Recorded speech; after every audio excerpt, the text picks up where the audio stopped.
Hello students, my name is Susmita Chhetri, Botany faculty from SSVC Academy. Today I come with a small topic that is mitosis and meiosis. अब आपको ये सवाल आ सकता है कि mitosis meiosis होता कहाँ पे है। देखो ये आपके प्रेजेंट है NCERT बुक में क्लास 11 का from the chapter cell cycle and cell division. Okay, अब आते हैं क्या है ये माइटोसिस एंड मियोसिस। दोनों सुनने में तो सेम लगते हैं, लेकिन ये हैं दो टाइप के cell division.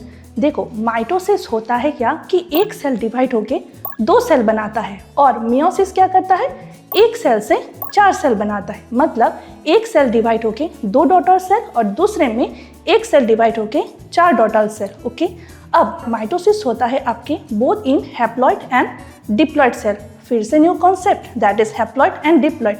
Late me explain you क्या है ये haploid and diploid. For example human body में होते हैं 46 number of chromosome, that means 23 pairs. अब ये पेयर कैसा, देखो एक नंबर क्रोमोसोम जैसा सेम टू सेम और एक क्रोमोसोम होगा, दो नंबर क्रोमोसोम जैसा सेम टू सेम और एक क्रोमोसोम होगा। They are known as homologous chromosome. अगर कोई भी सेल में ये पेयर में प्रेजेंट है then they are known as diploid cell and they are denoted as twice and small n।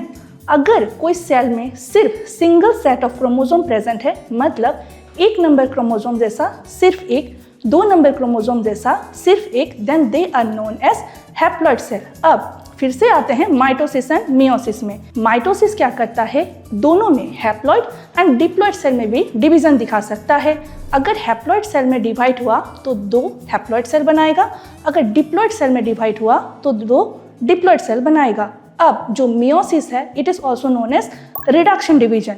Meiosis cell division हमें दिखाई देता है ड्यूरिंग सेक्सुअल रिप्रोडक्शन, जब हमें गैमेट्स की फॉर्मेशन की जरूरत हो। अब रिडक्शन अगर करना है तो हैप्लॉइड को तो रिड्यूस नहीं कर सकते ना, हम लोग रिड्यूस करेंगे डिप्लॉइड सेल को। तो डिप्लॉइड सेल को रिड्यूस करके चार हैप्लॉइड सेल बनाएंगे। Hope you understand the topic. Thank you for watching.